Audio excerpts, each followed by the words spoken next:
Assalamualaikum warahmatullahi wabarakatuh. Bersyukur kehadrat Allah Ta'ala kerana dengan keizinan dan limpah kurnianya, selawat dan salam ke atas junjungan Nabi Muhammad sallallahu alaihi wasallam, kerana dengan titik peluh dan darah baginda sehingga hari ini kita dapat lagi mengecapi dua nikmat yang terbesar, iaitu nikmat iman dan nikmat Islam. Amat penting untuk kita sama-sama menyelusuri sirah Nabi Muhammad sallallahu alaihi wasallam dan para sahabat, kerana dunia Islam sehingga hari ini tidak pernah sunyi daripada intipan perancangan jahat dan serangan sama ada secara psikologi serta fizikal untuk meruntuhkan kedaulatan dan keutuhan Islam. Peperangan membabitkan Rasulullah sallallahu alaihi wasallam bermula selepas hijrah baginda ke Madinah dalam usianya lewat 53 tahun. Bayangkan dalam usia sedemikian, selain menyebarkan dakwah, baginda turut berjihad di jalan Allah Subhanahu Wa Taala dalam terbabit dalam 84 siri peperangan menentang kaum musyrikin. Secara purata, Rasulullah dan para sahabat terbabit sekurang-kurangnya 7 kali dalam siri peperangan setiap tahun. Dalam 10 tahun terakhir hayat baginda yang wafat pada usia 63 tahun, baginda tidak pernah berehat. Sebaliknya, terus berjuang demi manfaat umatnya dan masyarakat sekelilingnya. Bismillahirrahmanirrahim. Sekarang saya ingin berkongsi tentang cabaran-cabaran yang dihadapi oleh Rasulullah SAW ketika peperangan Tabuk ini berlaku.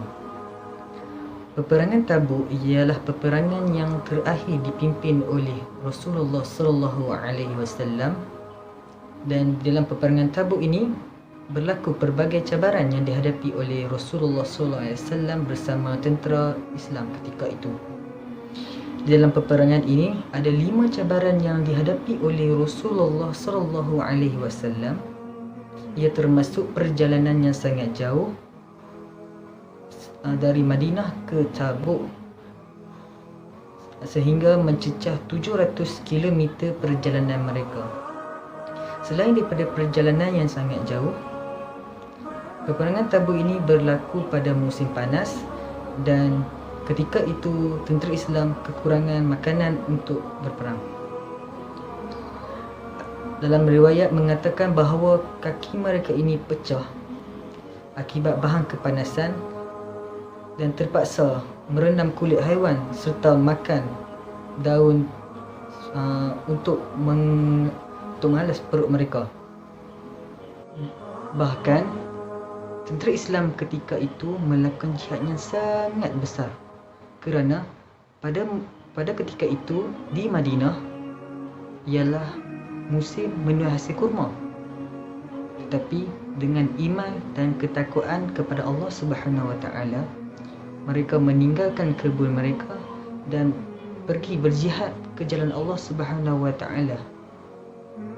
Antara cabaran terhebat ketika zaman Tabuk, ketika peperangan Tabuk itu berlaku, ialah perang Tabuk ini melibatkan musuh Islam yang terkuat, iaitu Kerajaan Rom Timur.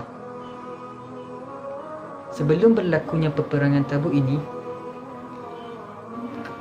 Kerajaan Rom telah membuat keputusan untuk mengundur diri, dan Rasulullah SAW telah mengadakan perjanjian damai dari pemimpin Ailah, Jarba dan Azru. Dan secara tidak langsungnya, wilayah-wilayah yang dipegang oleh Kerajaan Rom ketika itu telah menjadi milik Islam, dan wilayah-wilayah tersebut bernaung di bawah pemerintahan Islam.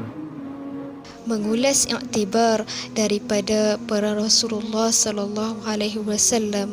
Walaupun umat Islam di negara ini tidak dihimpit dengan konflik peperangan, amat wajar untuk melihat kembali kepada sejarah peperangan pada zaman Rasulullah, terutama pengorbanan dan perjuangannya.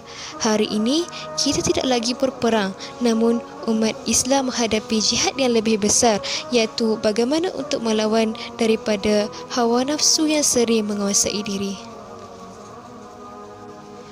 Lihat bagaimana baginda menyatupadukan kaum Muhajirin dan Ansar.